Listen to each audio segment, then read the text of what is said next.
Hello, everyone, and welcome back to the Board Gaming Doctor. My name is Phil, and I'll be your Board Game Doctor today.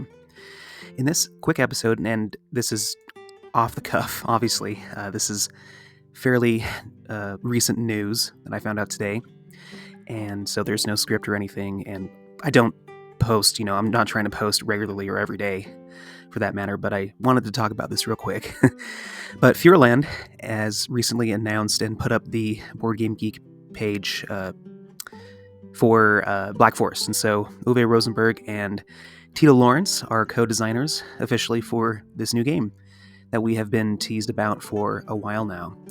Here is the cover. It looks great.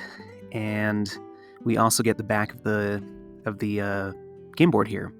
And so I just wanted to take a quick look at this and tell you my thoughts on it. First of all, Tito Lawrence, he is the co-designer and designer for things such as the Fields of Arl expansion, Tea and Trade, and some other things as well. But he seems like he's taking the lead on this Rosenberg design. From what I could tell online, just as a summary, I feel like this game was being developed a while ago solely by Uwe Rosenberg, but was soon taken over by Tito. And it's probably the reason why it took so long to come out. But anyway, just to zoom in on the image here, so you can see the description of this game is a direct comparison and sequel to Glass Road, not only in theme but also in mechanisms, with the use of these dual wheels to keep track of your resources. I'll definitely talk about this more when we do get a full rulebook uploaded and we get some more information on how it plays. But I think there are some things that we can kind of tease out just based off of this image. And the first thing that I noticed was this resource, this purple bag resource.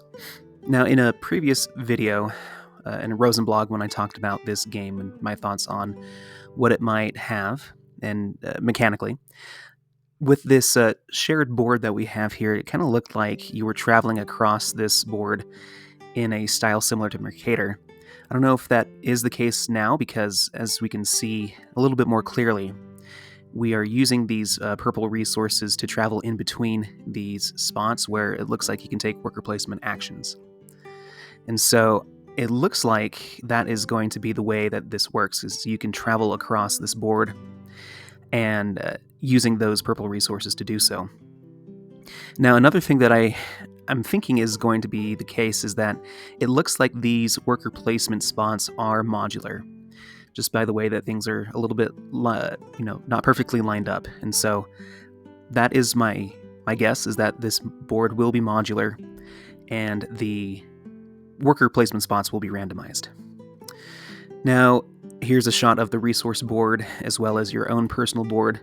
It looks like it is following a lot of the rules as Glass Road has mechanically for your tableau, where you start the game with forest tiles and other landscape tiles, and you take those off and you put buildings on them as well. Looks like there is an element of resources with cattle, or ox, I think is what the animal is in this game. And so there is that. And then on either side of the board are some buildings that you can build. And so it looks like we have a few different buildings here. This is probably the ongoing effect type of buildings, as well as the main scoring buildings here.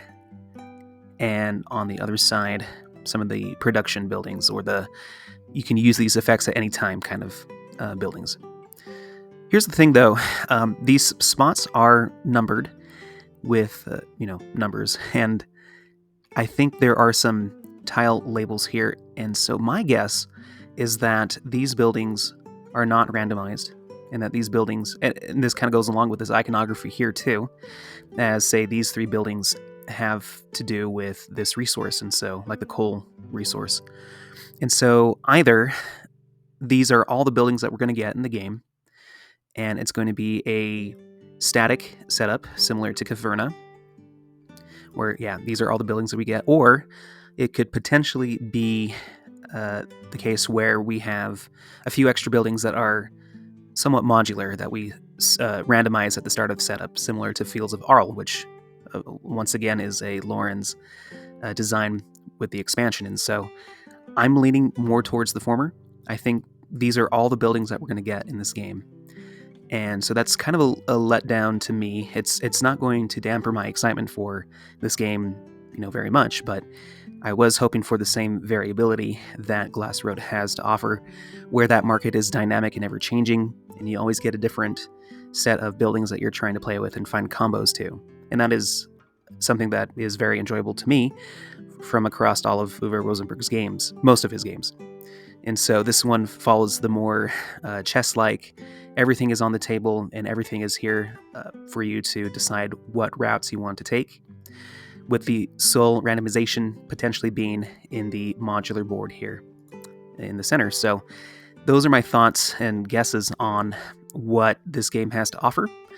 We will see soon enough, hopefully, and you better believe that I will cover this more intensively during a Rosenberg or Rosenblog episode later on. So yeah, those are my quick thoughts and news announcement for Black Forest and the design updates that we have. Thank you for tuning in and consulting with me, and hope you schedule an appointment with me real soon. Take care.